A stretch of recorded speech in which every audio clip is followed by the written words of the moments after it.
Hello, and thank you for tuning in to the Ask a Private Lender podcast. As always, I'm Lawrence, joined by my co-host Joseph. And today we have a special guest, someone who, when we thought of the idea to have a podcast talking to private lenders, guest number one, we wanted Jason Vyner from New Haven, president, CEO, co-founder, been in the mortgage business for just under 40 years, not to age you or anything, but has been in the business for a really long time. Jason, thank you for stopping by. Thank you, gentlemen, very much for having me. We and really by appreciate the way, you just coming if we on do board. the math, I started in the industry when I was 7 years old. So you guys can do the math. So thank you very much. So talk to us about how you got involved in the private mortgage business. I would assume that when you originally started out, much different industry. It's not something that everyone knew about, that everyone invested in. You're probably one of the pioneers, I would say, in the industry. How did you come up with the idea? How did you get involved? Correct. So I don't know if a lot of you know the history of New Haven Mortgage. My brother was the actual founder in 1981. We were called First Place Financial at the time, and there was licensing issues that we evolved to New Haven Mortgage. And when I say issues, it was just a transformation from First Place Financial to New Haven Mortgage in 1994. But my brother started in 1981, and I joined on in 1983. And we evolved from just being an agent and brokerage into a equity lender. So since that time, we've taken a lot of knocks and hits in the face, understanding the different markets from the last 3 or 4 decades, which has really evolved to where we are today. It's an incredible feat to say that you started so early or such a long time ago, and you've actually gone through all the different stages of the ups and the downs that we're familiar with. Lawrence and I, being a little bit younger, we don't recall the 90s, and everyone we talked to so far has never really talked about the 90s. And I do want to ask you, we've seen 08, we've seen 17, with the crazy spike and then the downturn. I want to ask you, how were the 90s when you were lending money privately? I want to hear about this because that's something that, we never really got an understanding of. So great question. Thank you very much for that. And this is from the roots how we grow. We grow experiencing the good, the bad, and the ugly. In 1989, the recession hit hard, but we didn't realize the effects until 1990, which is comparable today in our COVID stage today. We just don't know where we're going. We're hoping for the best or fearing for the worst and hoping for the best. Meaning that I don't think that it's taking its toll right now, COVID, because of CERB and savings. People are relying on CERB and savings, and those are going to run out. And what my fear is in the next few months ahead, it's exactly what happened in the 90s. It stagnated for the next 3 or 4 years thereafter. Equity positions came down quite a considerable amount. When a house was worth $1 million back down to $750, there was no room for refinancing. The deals were very few and far between and selective. So it was quite a 5-year period unless you sustained lower volumes and understanding that the market is cyclical and historically would rebound. It eventually did, and we've been motoring along very, very nicely in the next 15 years on. And here we are today with a major wall in front of us. I know what private lenders charge today for interest rates, 10, 11, 12 for your typical second, 8, 9, 9.5 on your first, maybe a little bit lower depending on loan to value. We also knew what banks charged back in the 90s for interest rates. What were private mortgages? What kind of rates did those look like back in the day? We saw first mortgages from 12, 13, 14%, 1-year terms with 2, 3, 4 point lenders fees, and forget about brokerage fees involved. The bank rates at one time or another, if I remember correctly, were 11, 12% on 1-year terms. So the rate fall today, we've been pretty consistent with our rates, and actually we've just actually moved our rates down considerably from our matrix standpoint. No more froms and approximates. We're really targeting bank posting rates so the brokers can navigate with their borrowers prior to a deal coming in, not after. If you quote somebody 8 and 2 and all of a sudden it's 9 and 3, not a very good taste in everybody's mouth. So No. it was a wild west back in the 90s. Everybody was charging what they could get. Today in this competitive world, and rightfully so, I think interest rates have been moderately coming down because of the competition, which is good for the industry, for the borrower's aspect. And as long as we all play nice in the sandbox, I think if we can maintain this lower interest model, the affordability will be there, especially with the months coming ahead of us in COVID times. With the amount of competition now, and it seems like everyone and their mother is a private lender today. You know, if you have a couple $100,000 in the bank, you're going to lend it out. Maybe you don't even know what you're lending it out on, but you're doing it because it's popular. Touching on what you were saying previously, with you think that we're not there in terms of what what's going to happen with COVID, potentially prices going down in the future.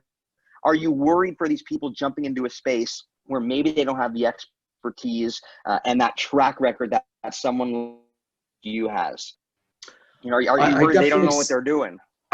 Well, absolutely. I've recently experienced a private lender that came behind New Haven Mortgage on a second mortgage up to 90%. And this was back in 2017.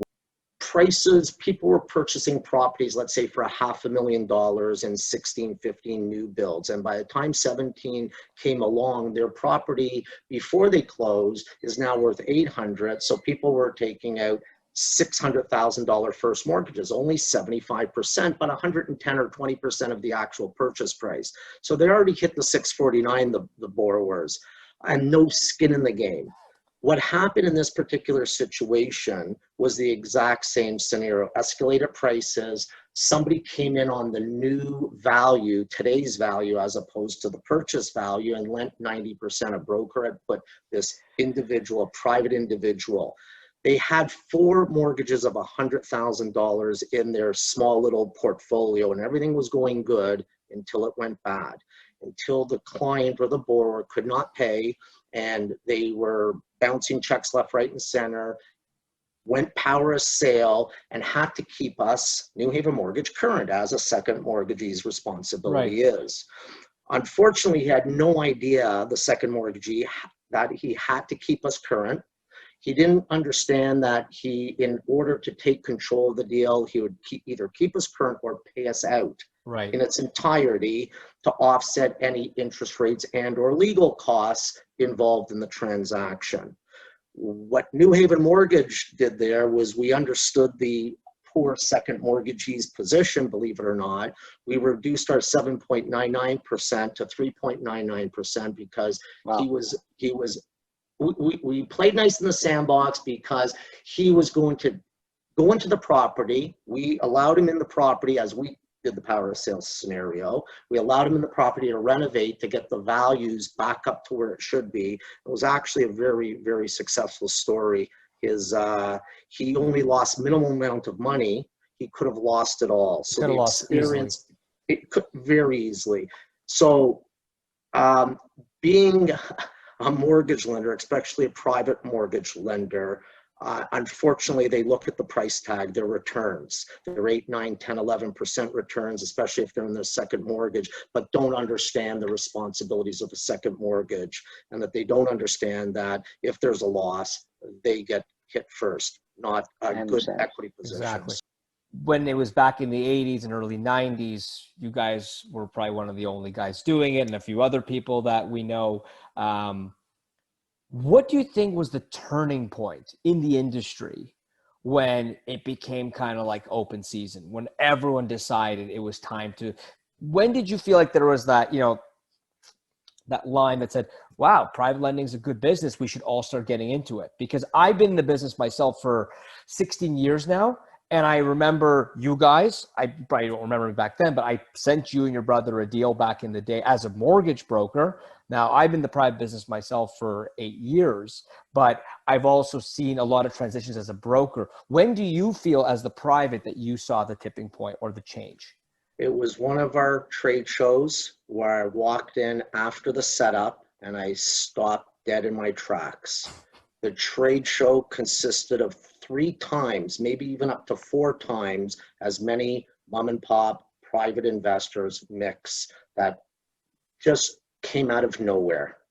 So the competition did become fierce. Unfortunately, because of the competition and the lack of compliance in the industry, I'm finding that a lot of the private lenders out there are not playing nice in the sandbox. And what I mean by that is a little bit of a bait and switch. I'm not targeting any one individual or private, but I've seen a lot of froms and approximates in pricing and fees. So once the broker comes in with a transaction and they say 599 and 1 and they end up with 799 and 2.5, there has to be a limit and a stop to proper advertising. I don't mind competition. Competition is healthy. Competition allows for rates to be adjusted so there's a fair shake. So we kind of tooted our own horn, so to speak, Joseph, in the 80s, 90s, because the competition wasn't out there. It was a case-by-case arrear situation, and we pegged our own interest rate without any resistance whatsoever. Yeah, if you had money and someone was willing to write the deal, they were happy. They were already happy. Now it's a little bit obviously of a different environment. I do find it interesting. But as someone, like, I wasn't in the industry even as far back as Joe, I don't understand, because I remember Joe as a broker would tell me, I can get this guy a bank mortgage, 550 credit score, 95% loan to value from the bank. If he could get that done as a broker, what's left as for a private mortgage lender back then? Like, when the bank is rating everything, right? And they're aggressive. Correct. What is the private mortgage lender getting? You know, is it a different type of business back then as opposed to today? Or years ago, central guarantee trust, security trust, shoppers, they were all basically equity lenders at the time. They had, for compliance purposes, they had to document their files, income, self-employed income statements. Credit bureaus were at 550, no problem, and their pricing had adjusted back then, and their fee mechanisms adjusted back when. So really no different than where we kind of are today in the space, as New Haven Mortgage is truly an equity lender. We do take a peek. We will take a peek at an income or credit scenario, but that's not the weight. It's all about marketability for us. I kind of look at each deal. If the client is not going to make their first payment, which is the bottom line, how do we get out? What's our exit strategy? And that comes from locations and what have you. Marketability is the name of the game. So the keen eye is really concentrated on different areas, geographical areas in Ontario, especially New Haven. I'll take a Kitchener property, let's say, of $750,000. I'll easily go to 80% on that product. However, a $1.5 million property in Kitchener is a lot different than a $1.5 million property in Toronto. So our equity, our position will scale back. I will not go 80%. Maybe on a purchase, they're putting cash in, skin in the game. There's no VTBs or second mortgages behind us. They truly have money to put down on a purchase, and they've truly understood the terms and conditions on which they're getting into. They understand they're paying 7 as opposed to 2. 5% difference on, let's say, $1 million is $50,000 difference in interest. Oh my. However, the person that's applying may be making $500,000 in cash or what have you in their business. They're not paying the government $250,000 in income taxes. Therefore, their net savings, instead of paying the government, is now $200,000 by paying $50,000 more in their mortgage. So There's a story behind the lending, which is also really important to us to navigate through sustainability, and hopefully that there is an exit strategy by refinancing at the end of our term, and hoping that the brokers will navigate their borrower to the B space and move them up the pendulum, or the stepping ladder, so to speak. So it's similar. It's very cyclical. It's very the same patterns that have gone on from decade to decade, just in a different format as stress tests evolved and everything else. So it is interesting, actually. You think about it, and yeah, back in the day, Home Trust, Maple Trust, yes, those guys would be able to write you a deal at 4 or 5%, maybe correct. 5.5%, with a slightly bruised credit score and a story.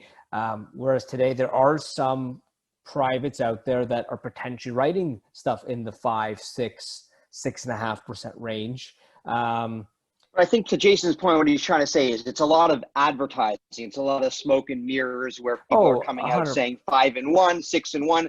Maybe there's a price on the way in, there's a price on the way out. There's all sorts of fees. Well, and there's a small stipulation in the writing. You need to have AAA credit. It needs to be 30% loan to value, and right. you have to give up your only child. I get it. It sets a false expectation for brokers and borrowers to think that this stuff is actually available to them.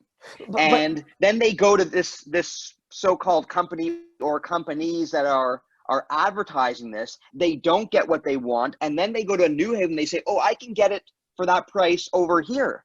And I guess the answer is, well, then why aren't you going there, right? Perfect. Like, perfectly put. Perfectly put. Then you should go there, but produce a commitment to me, and then we'll either match or better it, as you know, the competition has it. But there's a bottom line here. Know your lender. It's the bottom line. Know the provisions within the mortgage. Know what your borrower is getting into, NSF fee charges, enforcement charges, proceedings, and what have you. Know your investor, even with renewal fees. I've seen a lot of different type of renewal fees, an origination fee of, let's say, 2%, only to now charge 3, 4%. I'll give you an example, gentlemen. I did not fund a deal last month. There was a $60,000 mortgage that was to be paid off. You have any idea what the charges, the discharge statement said? $142,000. Now, my math might be a little off. There was $80,000 in power of sale fees, $200 day inspection fees, $3,000 administration fees, you name it. There was a list as long as my arm and then some, and I refused to fund that deal only to put the borrower into a further debt. And surprisingly enough, the independent legal representation was representing them and never said boo. Do you think it's the broker's responsibility to, like, yes, they have to find the client's fiduciary obligation to find them the best possible deal. Obviously, in the private space, there's a lot of relationship building. You're sending business more or less to one or two of your main lenders first, because you want to continue establishing that relationship. But then those lenders are obviously not taking advantage of your clients when things go bad. The question now becomes, though, does the ILR at some point have a fiduciary obligation to their client who they're representing to say, by the way, you realize, like, if you screw up, like, you're going to be paying out of your nose for this? That is exactly why they are there. That is exactly why even the rules say, from a mixed standpoint or a lender standpoint, any loan under $50,000, all you need is one lawyer to act for both sides. I believe that there's a very true conflict of interest. A lawyer that's acting for a lender is acting for the lender to make sure the T's are crossed, I's are dotted, and is exactly doing what they're supposed to do, making sure the lender is protected. Once now they take on the obligation to act for the borrower, there's a fine line of a conflict that can arise.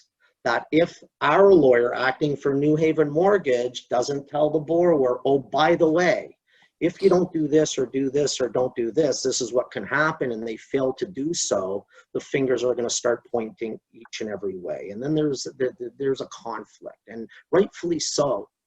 I believe that the independent legal representation has a duty to protect their borrower from entering into a mortgage agreement that could be predatory and or heavily weighted on the consideration that the borrower is going to bounce a check and this is what's going to happen. So when somebody bounces a $250 mortgage check and their fees are $1,000, a demand letter and what have you, there's a real problem there. And that should be notified to the borrower. It should be properly weighed out. Do you realize even by accident, you bounce a check, not on purpose because you can't afford it, but by accident, these are the repercussions.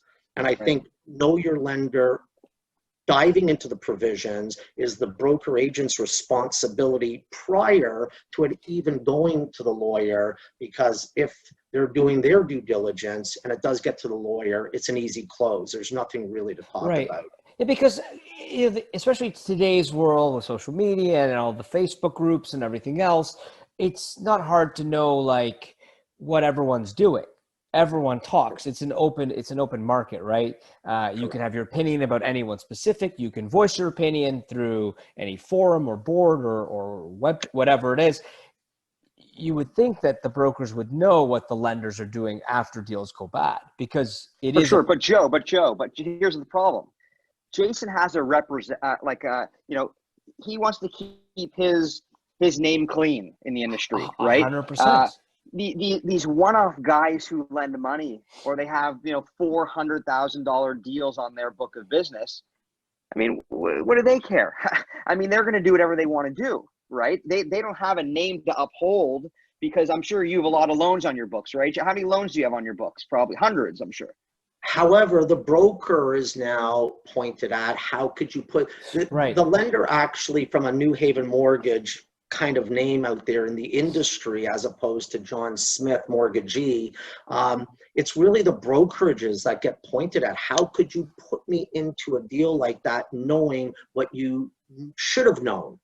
Right, because that's an individual that you personally selected to lend this individual money. You knew what he was about. There's no surprise. Who's responsible when my lawyer is slow? New Haven Mortgage, not my lawyer. Right. Who's responsible for setting them up with an appraiser that comes in low balls, let's just say. It's New Haven's fault.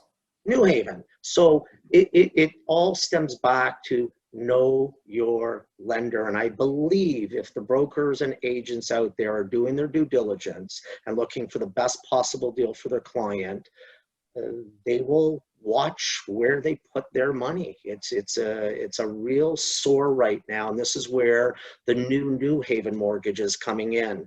Fixed renewal fees, not wondering what they're going to be a year from now, but in our contract to say this is specifically what your renewal fee will be if you don't pay us out. And will it be capitalized or moved over a year term, paid in installments or upfront? At least they know what they're getting into. So Jason, know your lender, right? Yep. Know your lender. It's an important thing. Let's talk about New Haven. Tell people about New Haven, what you're doing, what you're lending on, some of your policies and procedures, so that if they're going to call you with a deal, they know what to expect.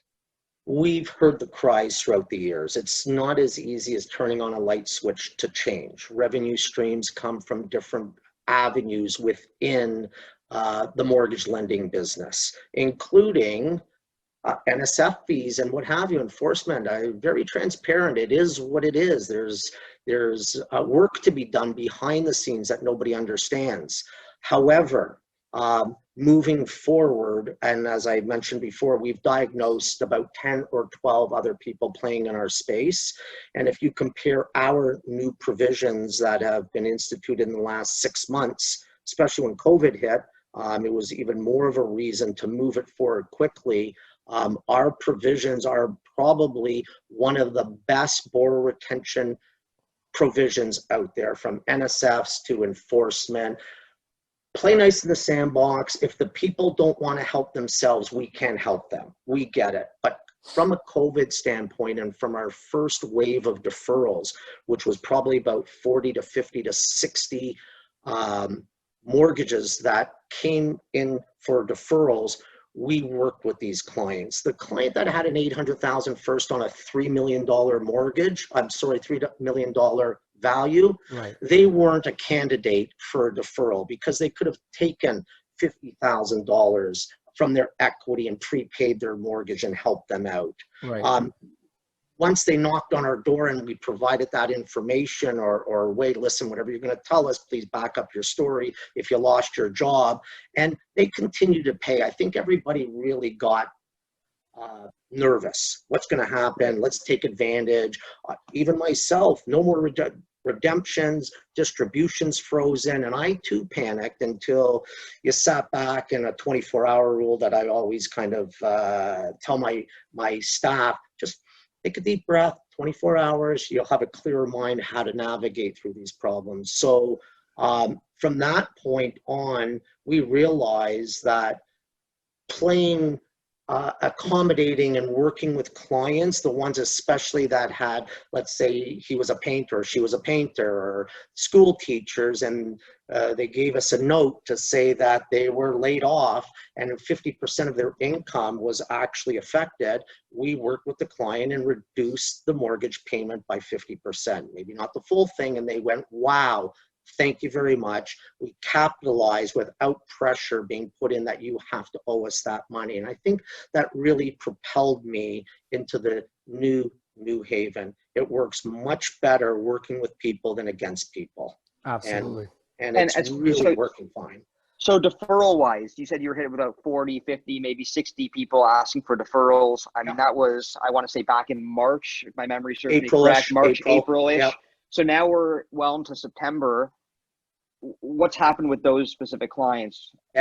Whoever does come in now, I think it's all smoothed out. We're back to about 2.5%, 3%, whether it be deferral or NSF, it's still a mortgage that's impaired. Right. So regardless of the category, we're right back where we were pre-COVID at around a 2.5% NSF on our portfolio, which is magnificent. Even the trust companies are trying to sustain that level. So we're really, really happy with what's happened. We always encourage the borrowers to talk to us. Just let us know what's happening in your life and we'll work with you. We don't want to send a power of sale letter. It serves us no good. It only makes our lawyers rich, not New Haven at the end of the day. Right. No, for sure. Right? That's 100% correct. And we're common folk at the end of the day, and everybody needs to be treated as an equal, and we're really navigating that way. Make no mistake, guys, like we were one of the other parties pre-COVID. We were, we learn by mistakes. We learn by hearing the brokerage saying, well, you're too expensive here, and how come you never gave them a chance here, and what have you. So we've really softened the criteria within, and it's really working out for us in a big, big, big way. You have a MIC. You also do some syndicated lending as well. Correct. If I'm right on that, yeah. And with the new Haven that you refer to, are your syndicated investors, are they receiving less of a return than they're used to? And it's the new world. Prices are going down anyways. It's more competitive, so I'm sure that for sure. Yeah, there's more competition. I'm sure that some of your investors who said, hey, I want X, they're now happy to take Y because they see that business isn't as it once was. What is their view on things? It's all about transparency and in letting them in on what is going on from a competition standpoint to what's happening with COVID and what have you, and retaining good clients. And for the most part, I believe 99% of our portfolio, whether it be MIC investors and or the syndicateds, understood why their returns had to come down, because to be competitive in the market, and let's say, for instance, the syndicated guy only had $1 million and I couldn't put out his money, just like the MIC, and I'm sitting there at $100 million in the MIC, let's just say, for a round figure, and I can't get out $25 million of that money because my pricing is too high.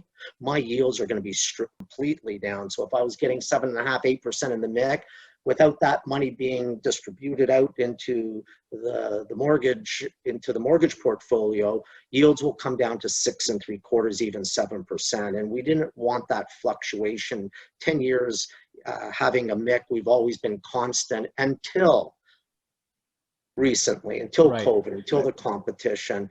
So it was really important for us to convey the message and have our investors understand competition and stripping of your yields if your money is not deployed. And they worked with us, they understood, and we've had nobody pull out because of their yields weren't being high enough. My exit strategy has always been, when we sign up our investors, is the following. Guys, at the end of the day, if the world collapses and my weighted average is a 66% loan to value and prices plummeted by 40%, why would I go and kick somebody out of their house because they're not making their payments and lose 20 cents on the dollar? Keep them in their house. Historically, cyclically, the market will change, whether it be a year, 2 or 3. Right. So what, Mr. and Mrs. Investor? You'll make 2% on your money. Keep them in their house until such time that the appreciation will come back to some normality and you'll get your principal out, hence preservation of capital. Absolutely.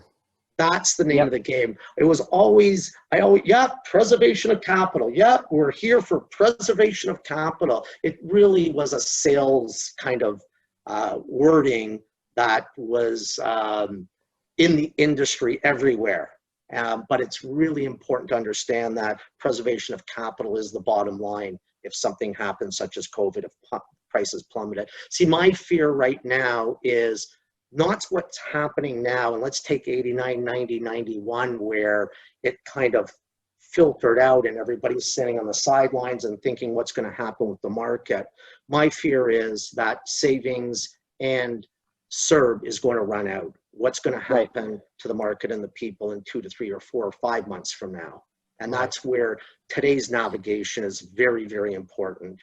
Understanding a game plan on both the lender side and the borrower side, and appease all sides to make the transition or the transactions healthy and sustainable.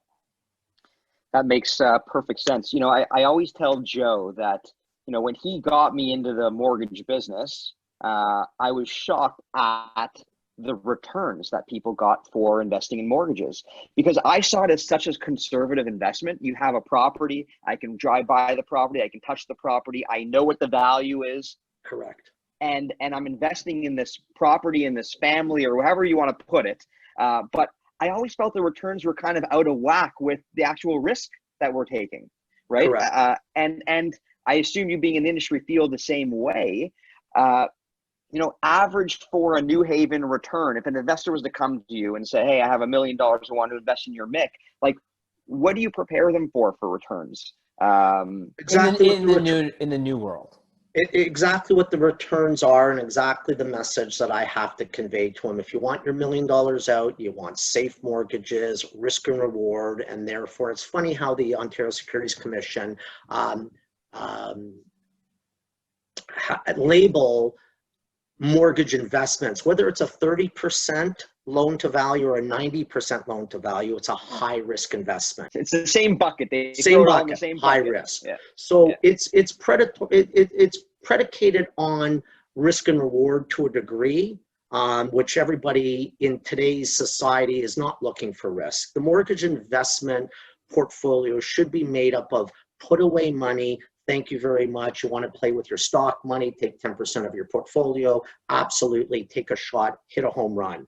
This is singles hitting. This is getting on base. This is a savings account that should sustain all sorts of blips into the market. And they're sold on that. It's very simple. Yeah. It's you know, just slow and steady. Slow and steady wins the race. That's it. Absolutely. And the compounding. Keep that drip going. Put that money back in and back in and back Absolutely. in. Don't spend it. Just keep reinvesting it. And we love the happy story of where our borrowers are being discharged by our brokers who submitted the deal to get them to the trust companies or to the B alternative guys. Why not? Absolutely. It's a win-win-win for everybody. The problem that I find in our portfolio is the brokers are not as involved as they should be at maturity. They disappear. It's another book of business. Equifax has come out with pinpointers. We're educating our brokers now, showing the Equifax how to, if this was an R9, how to fix it quickly so their beacon all of a sudden comes from a 570 to a 670 overnight by a couple of tweaks. And that was all that was missing. But yet we send out an auto renewal. We don't look at that because we're not brokers. We're not taking the broker's clients and submitting to a B institution and making a revenue for us. That's not the way we work. But it's really unfortunate that there's a lot of agents that do not look at that to help the borrower out. It seems like they're just looking for that commission at the front end without understanding how you could succeed on all ends, your pocketbook as well as the borrowers. And it works. It's a great, great combo. What do you prefer? Do you prefer writing a lot of smaller size deals or a big? No. We have a $4.4 million loan in our portfolio, but it's based on 4 or 5 different properties as a collateral. Yeah. The higher end properties, I won't do a $4 million property on, let's say, a Forest Hill or a Bridle Path property worth 7. Marketability. Who's buying that property? Right. You can wait for a year. We're looking for marketable properties. You know, the appraisals are indicative of 3 days to 30 or 40 or 50-day turnovers. Rural route is a little longer normally, but then again, our LTVs may be cut back a smidgen because of the marketability. So, what about location-wise? Where are you guys? Location, we're all Ontario. We do all the little towns out there, the rural settings. Now, I want to focus a little bit more on that, be a little bit more specific, and no disrespect to North Bay, but if we have to go another 2 hours north of North Bay, there's a little bit of a location problem there. We don't like the appraisers to get on their dog sled and get out there to do the appraiser and then come back to civilization. So for the most part, you know, we love the 10-kilometer, 20-kilometer picket fence idea, 20 minutes to amenities. But for the most part, you know, we love the cottage product now. Why? Because of travel, COVID, and there's been a big spike, talking about spikes, which is kind of the new word today, spike in numbers and what have you. The new spike in cottages that we're seeing, especially the 300 to 500, not the Lake Joe or Lake Joseph's of 4 million. We're right back into the Forest Hill Bridle Path comparison. But we love that because we know that they're marketable out there. So we're not afraid of the rural route properties. Our appraisals are subject to 5 acres and no outbuildings and what have you, but for the most part, we love a good rural property. Definitely. It's good to know. That's good to know because, you know, there's a handful of lenders that won't even go there, right? So if you're a broker listening and you have a deal, smaller town, Ontario, good loan to value, New Haven could be a great option for you guys. Who do they reach out to? If someone had a deal and maybe they've never dealt with you before, like how should they contact you? Who's your Kim Friedman, who's our business development officer, manager, has been with New Haven for, I think, 12, 13 years already. On. So you can definitely reach out. She knows all our products, and Lauren Chappelle as well. You can reach out to either Lauren Chappelle and or Kim Friedman, and they'll be more than happy to assist you in any of your inquiries. You don't have to send in a deal and wait an hour, 2, 4 hours, or 2 days to get an answer. We're going to tell you, yes, we can do this deal, subject to obviously appraisals and underwriting, right? Without looking at income or credit.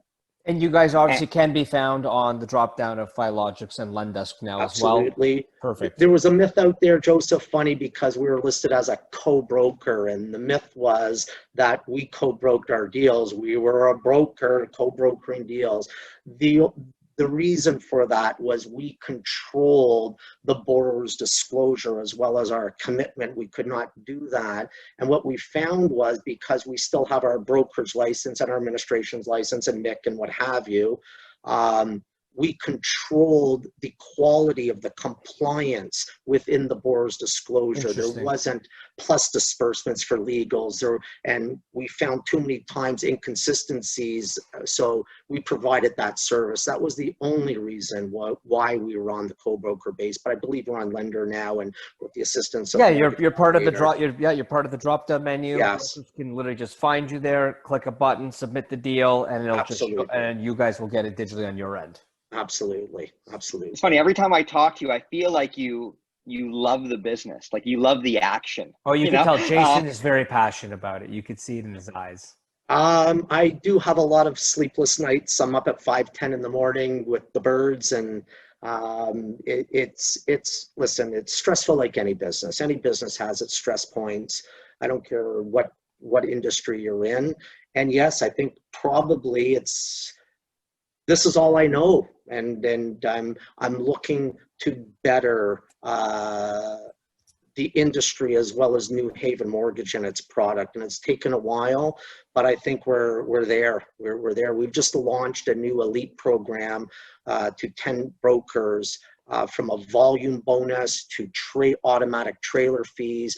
We will be posting our matrix with specific pricing indicators and fees. No more froms and approximates, and the elite program will allow the broker who signed up that can show us their book of business to sustain only 12 deals a year, half point off of matrix posted fees. So there's a lot of great perks involved, that open privileges and what have you, all dedicated to the broker and borrower. So we're really excited about that. You're a pioneer in the industry. It sounds like you're trying to, go down a different path here. And I'm sure that there's going to be a lot of companies keeping close eye on what you're doing, because, coming out with such great ideas, I'm sure they're going to want to jump into that same pool with you. So there's no lender out there that has all the different variables in which I just talked about. Some do have a trailer fee, some have smaller renewal fees and what have you, but nobody has encompassed everything that we're moving forward to in this elite program. So we're really tailored on the passionate broker as well, to align their vision with New Haven Mortgage as we move through. So it's really, it is exciting. I never realized it was exciting. I thought it was very stressful up to this point, but yeah, it is very exciting. And I just want to mention, this is all we talk about mentorship and vision and mission. And my brother, as many of you know, had passed away about 4 years ago, untimely at a young age. And his vision and mission was the same as mine. I've just taken it from, my brother and our look at the mortgage industry and step back. And I think I've had a different view looking at all sides of my business and working through the last 4 years to come up where we have come today, which is, it took a little longer. I had to reinvent my life in the business world without my brother at my side. So yeah, we're getting there. We're definitely getting there. We've heard everybody's cries out there. Yeah, no. And I didn't bring up. I know you started the business with your brother. When he passed, were you lost there for a little bit in the office? Because I'm sure he dealt with half and you dealt with half, and now you got to deal with everything. And brokers are still expecting the same service. Investors are still expecting the same service, and I'm sure it was just completely overwhelming for you. It's funny, you never listen when talked to sometimes as a younger brother, even though that it was only 2 years apart in the industry. But everything that my brother had resonated and talked about really came to the top. It really resonated on me. And what would my brother do here? And what would we do here? And I've really fused that with the new beginning back, 4 years ago, where I really listened to him. I heard 30 odd years resonating in the back of my mind.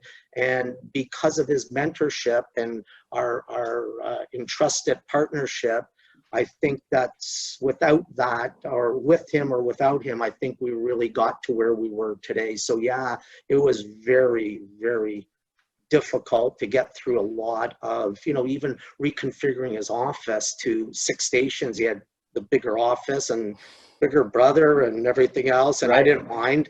But yeah, just the changes in life are very, very difficult, but we're all programmed to endure change, whether good or bad, and change is difficult for us human beings. So yes, it was difficult, but like everybody, we got through it. I got through it, and with the help, and I surround myself with very smart people, including you two guys, and that's what attracted me to MA. Your vision, your mission, your understanding of the mortgage business really, really opened my eyes to technology and efficiency.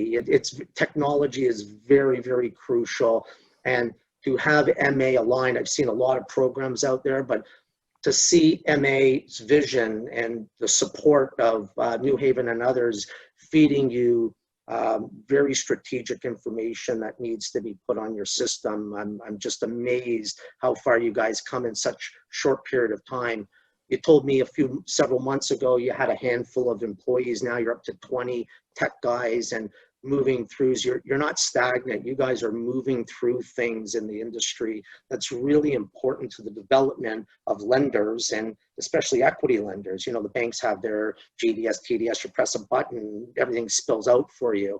The complexities of private lending and your understanding of such is a real good fit. There's nobody out there that I've seen, and we've explored a lot of software programs have come close to what you guys are producing and will produce in the future. So kudos to MA.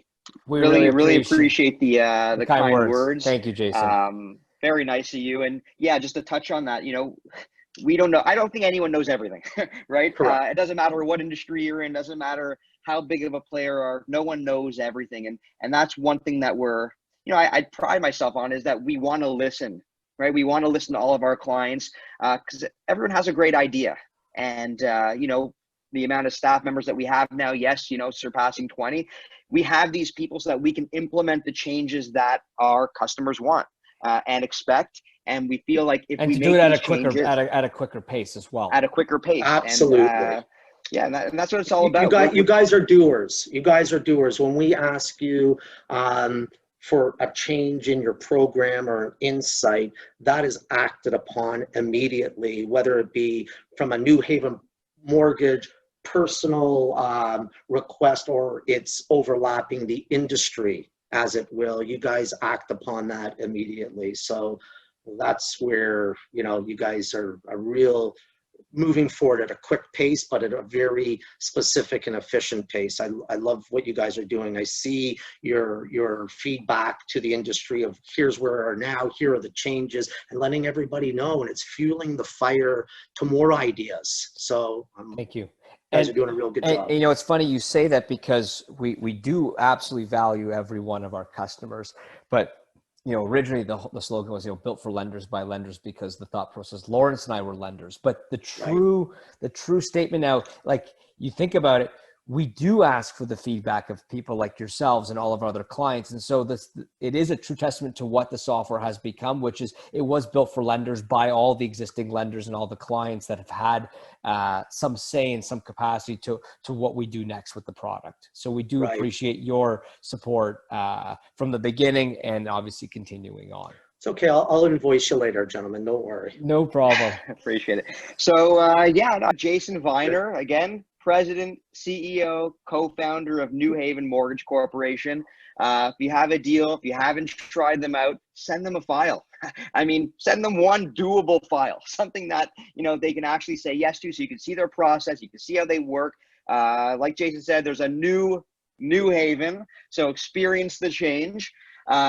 Jason, we always end off the exact same way every time. I'm a big pizza connoisseur. It's a problem at this point. What's the place? You're in Toronto, right? What's your favorite place? Maybe it's a place I haven't tried. Maybe it's something I should add to the list. It's probably my personal residence here, meaning that during the COVID, we experienced a lot of different pizza making for my daughters and my son and my wife and myself. So the best pizza you can find is right here in Thornhill. However, I would always venture to say Dante's up in Dante's. the Thornhill Okay, area. yeah, heard of it. Has always been a great pizza, reasonably priced, a little expensive on the expensive side, but you get what you pay for. And for that, anytime I can get what I pay for, I'm all in. So Got it. Dante's is the Awesome. place to Appreciate go. it. If you haven't been there, I can agree. Dante's is great. Dante's Check is it out. fantastic pizza. Yeah. Check it out. But There you go. no, Jason, thanks again. Thank you for tuning in. Follow Mortgage Automator on Facebook, LinkedIn, Instagram, and Automator Group on Twitter. Go to AskAPrivateLender.com to check out all the latest episodes. Jason, thanks, buddy. We really appreciate it. Check out Guys, New thank Haven. you. Send them a deal. Send them a deal. Don't sleep on New Haven. Flexibility, guys. It's not engraved in stone. We'll be as flexible and as accommodating as we can. We listen.